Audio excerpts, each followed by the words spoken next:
فبأي آلاء ربكما تكذبان۔ دوسرا لفظ بتاتا ہوں، میرے اللہ نے کہا ہن لباس لکم وانتم لباس لہن۔ سبحان اللہ، اللہ تعالیٰ نے پہلے مجھے کہا یعنی مردوں کو کہ تیری بیوی تیرا لباس ہے، پھر عورتوں سے کہا تیرا خاوند تیرا لباس ہے۔ جان بہن دونوں کو اللہ نے یہ خطاب کیا، تیری بیوی تیرا لباس ہے۔ اب مجھے اتنا بتا دو، جب ہمیں غصہ چڑھتا ہے تو کبھی اپنے کپڑے پھاڑے، کبھی آستین پھاڑی، کبھی اس کے اوپر چائے گرائی، یا الٹا نیپکن رکھ کے بیٹھتے ہو کہ کوئی اوپر سالن کا قطرہ نہ گرے، روٹی کا ذرہ نہ گرے؟ کس طرح لباس کو حفاظت سے رکھا جاتا ہے اور استعمال کیا جاتا ہے۔ تو میرا اللہ ایک پیغام اور دے رہا ہے، جتنا لباس کو حفاظت سے رکھتے ہو اتنا اس رشتے کو حفاظت سے رکھو گے تو تمہارا گھر خوشیوں کا گہوارہ بن جائے گا۔ یاد رکھنا میرے بھائیو، چیزوں سے گھر میں خوشیاں نہیں آتی، شکل صورت سے خوشیاں نہیں آتی، صرف اخلاق ایک ایسی زبردست چیز ہے جو گھر کو جنت بنا دیتا ہے۔ آپ نے فرمایا اجتنبوا الخضراء الدمن، آپ نے فرمایا خضراء دمن سے بچو، خضراء دمن سے بچو۔ صحابہ نے کہا یا رسول اللہ خضراء دمن کیا ہوتا ہے؟ میرے نبی کی عربی وہ تھی کہ سارے دنگ رہ جاتے تھے، تو اس لیے صحابہ عربی ہیں لیکن میرے نبی کے جملے کو سمجھے نہیں۔ یا رسول اللہ خضراء دمن کیا ہوتا ہے؟ آپ نے فرمایا بد اخلاق خوبصورت عورت، خوبصورت عورت بد اخلاق کا، اس سے بچنا، اسے کالی سے شادی کر لینا لیکن بد اخلاق سے تیرے پلے پائے گے اس دن تارے بکھا دے من۔ اجتنبوا الخضراء الدمن، آپ نے فرمایا نرمی کی کوئی شکل ہوتی تو کائنات کی حسین ترین شکل ہوتی، اور سختی کی کوئی شکل ہوتی تو کائنات کی بدترین شکل ہوتی۔ اور میرے نبی نے فرمایا کہ عائشہ، اللہ جو نرمی پہ دیتا ہے وہ سختی پہ نہیں دیتا۔ لباس کی جتنی ہم حفاظت کرتے ہیں اتنی اس رشتے کی، یہ دو اللہ عورت سے کہہ رہا ہے تو اپنے خاوند کے رشتے کو اس طرح بچا جیسے لباس کو بچاتی، اور اللہ مجھے کہہ رہا ہے کہ تو اپنی بیوی کے رشتے کو اس طرح بچا جیسے لباس کو بچاتے ہو۔ اور دوسرا پیغام اس میں یہ ہے کہ لباس میرے سب سے زیادہ قریب، یہ میرے قریب بیٹھے ہیں لیکن لباس سے قریب نہیں، لباس سب سے زیادہ میرے قریب ہے، میرے جسم کے ساتھ لگا ہوا ہے۔ اس میں ایک پیغام ہے کہ یہ رشتہ سب سے قریب رشتہ ہے، اس سے قریب نہ ماں ہے، نہ باپ ہے، نہ اولاد ہے، اس میں کسی کو انٹر ہونے کی اجازت نہیں ہے غلط طریقے سے۔ اچھے طریقے سے انٹر ہوں تو سبحان اللہ، غلط طریقے سے انٹر ہوں تو ان کو انٹر ہونے کی اجازت نہیں ہے، اس لیے الگ گھر کی سے زندگی شروع کرنے کا کہا گیا ہے۔ حضرت عائشہ رضی اللہ تعالیٰ عنہ کے بارے میں ازواج مطہرات نے کچھ نے نا حضرت فاطمہ کو تیار کیا کہ جو ہمیں عائشہ سے شکایت ہے، آپ تشریف لائیں تو اب حضرت عائشہ کے گھر میں انہی کے ساتھ ایک چارپائی پر بیٹھے ہوئے تھے، تو آپ نے کہا فاطمہ میرے جگر کا ٹکڑا ہے، جس نے اسے تکلیف دی مجھے تکلیف دی، جس نے اسے خوش کیا اس نے مجھے خوش کیا۔ جب کبھی آپ سفر پہ جاتے تھے تو ساری بیویوں کو مل کر آخر میں حضرت فاطمہ سے ملتے تھے، جب سفر سے واپس آتے تھے تو سب سے پہلے فاطمہ کو ملتے تھے پھر بیویوں کو ملتے تھے، اتنا پیار۔ وہ آئیں یا رسول اللہ، کہا جی بیٹا کیسے آئے؟ کہا وہ باقی بیگمات نے کچھ عائشہ کے بارے میں شکایت کی ہے۔ تو آپ نے یہ نہیں فرمایا بیٹی کیا شکایت کی ہے؟ آپ نے کیا فرمایا؟ کہا بیٹی جس سے تیرے باپ کو محبت ہو تو اس سے محبت نہیں کرے گی؟ کیا تجھے یہ پسند نہیں کہ جس سے تیرا باپ پیار کرے تو بھی پیار کرے؟ کہا جی، کہ میں عائشہ سے پیار کرتا ہوں۔ تو اپنے بیٹی کو نہیں انٹر ہونے دیا۔ بہت سے باپ بچوں کی وجہ سے بیوی کو ذلیل کرتے ہیں، اور بہت سی مائیں بچوں کی وجہ سے خاوند کو ذلیل کرتی ہیں، یہ دونوں بے عقل اور بے وقوف ہیں۔ یہ وہ رشتہ ہے کہ اس میں کسی کو انٹر ہونے کی اجازت نہیں۔ یہ سب سے قریب ترین لباس سب سے قریب ہوتا ہے۔ دوسری بات، لباس کیا کرتا ہے؟ میرے عیب چھپاتا ہے، میرے جسم کی کمیاں چھپاتا ہے۔ تو خاوند بیوی کا رشتہ وہ ہے کہ ایک دوسرے کی کمیاں چھپاؤ، ڈھنڈورا نہ پیٹو، یا تو الٹے الزام لگا کے ایک دوسرے پر الزام لگا کے طلاق تک پہنچے ہوتے ہیں۔ اور لباس کے لفظ میں اشارہ ہے کہ اس رشتے کو خوبصورت بناؤ، کہ لباس تمہیں خوبصورت بناتا ہے۔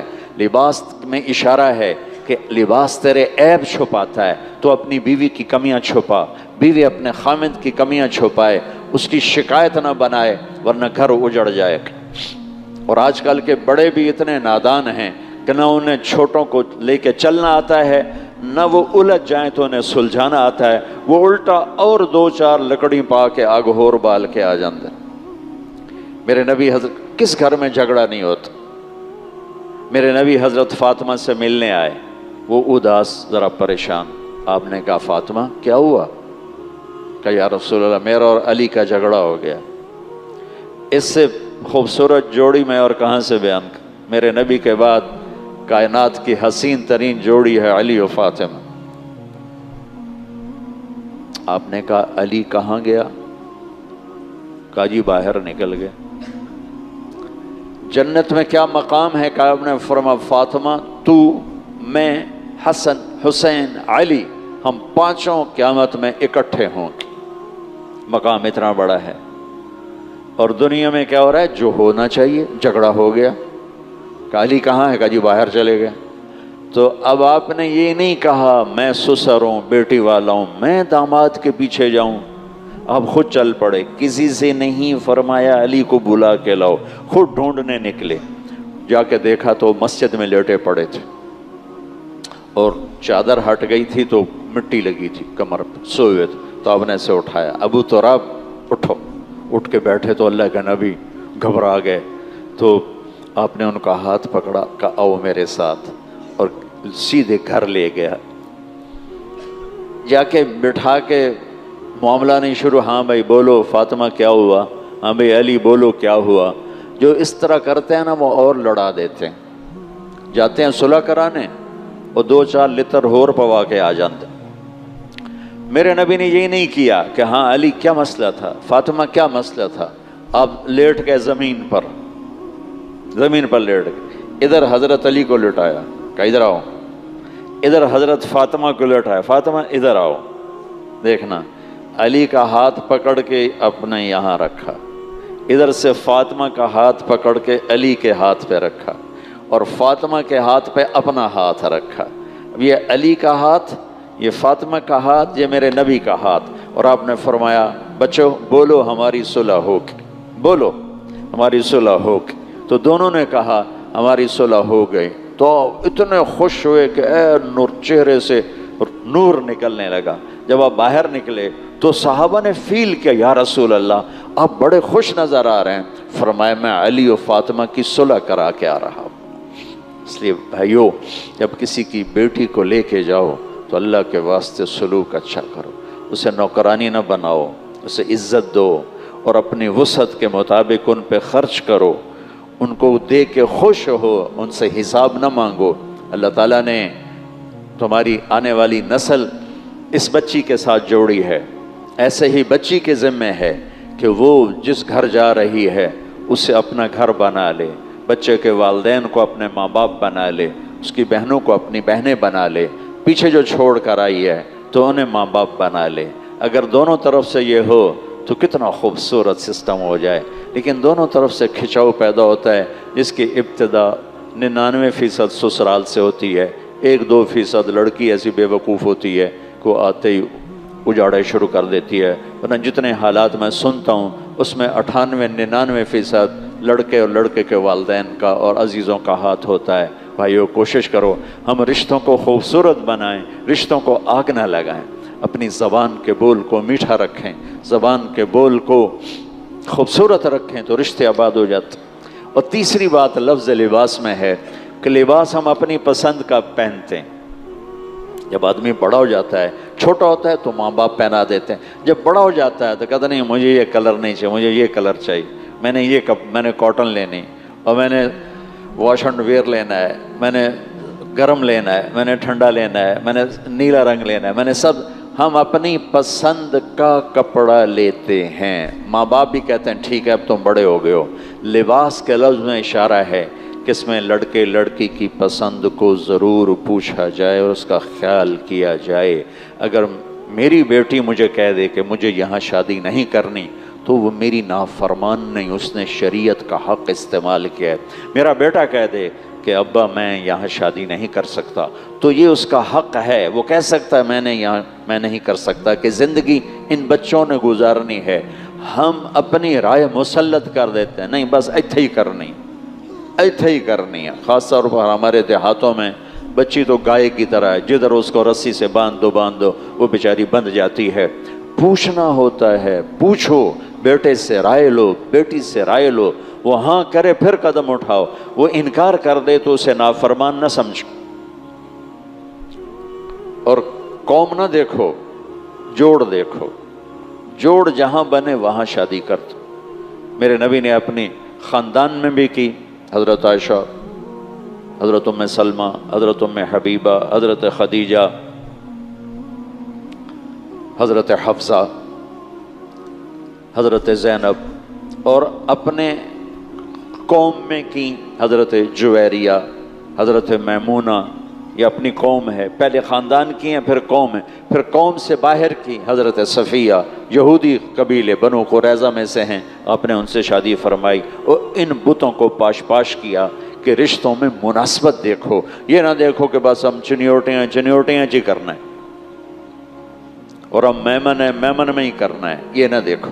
یہ دیکھو کہ جوڑ ہے کہ نہیں ہے. جوڑ ہے تو اپنوں میں ہو تو سب سے اچھی بات، اپنوں میں نہ ہو تو قوم نہ دیکھو، پھر جوڑ دیکھو، مناسبت دیکھو. اگر وہ ہاں نہ کرتا ہے بچہ، بچی اسے حق حاصل ہے، اسے اللہ نے یہ حق دیا ہے. حضرت علی رشتہ مانگنے آئے، میں پہلے سنا چکا ہوں کہ جبریل آ چکے تھے کہ رشتہ یہیں دینا ہے. تو آپ نے ہاں نہیں کی، آپ نے کہا انشاءاللہ. حضرت علی نے کہ رشتے فرمایا انشاءاللہ، اور اٹھ کے چلے گئے. صحابہ نے پوچھا حضرت علی سے کیا ہوا؟ کہا انکار ہو گیا. کہا انکار کیسے؟ کہا کچھ بولے ہی نہیں. تو عبد الرحمن بن عوف نے پوچھا کچھ بولے تھے؟ کہا انشاءاللہ کہا تھا. کہا پھر مبارک ہو گیا. نبی کا انشاءاللہ ہاں ہی ہوتا ہے. یہ کیوں نہیں کہا ہاں ٹھیک ہے مجھے منظور ہے؟ جبریل آئے بیٹھے ہیں کہ یہیں رشتہ کرنا ہے، پھر آپ کہہ رہے ہیں انشاءاللہ. اللہ کی قسم ہمیں سبق سکھانے کے لیے تھا. آپ گھر گئے اور اپنی بیٹی کو بلایا کہ بیٹی فاطمہ علی کا رشتہ آیا ہے، ہاں کر دوں؟ اللہ اکبر، کیا خیال ہے؟ حضرت فاطمہ کہیں گی نہیں، یہ تو آج کی ہماری بیٹیاں اس دور میں بیچاری چپ کر اٹھ کے چلی جاتی ہیں، تو وہ تو جنت کی عورتوں کی سردار، میرے نبی کی آنکھوں کا تارا، جگر کا ٹکڑا. اور آپ کہہ رہے ہیں فاطمہ علی کا رشتہ آیا ہے، ہاں کر دوں؟ جب حضرت فاطمہ نے ہاں کی تب آپ باہر نکلے، کہا علی لوگوں کو بلاؤ. پھر ایسے مسجد میں لوگ جمع ہوئے اور آپ نے ان کا نکاح پڑھایا. تو بھائیو، یہ نکاح سے متعلق چند باتیں ہیں. اپنی میرے نبی کی زندگی، اخلاقیات عالی شان.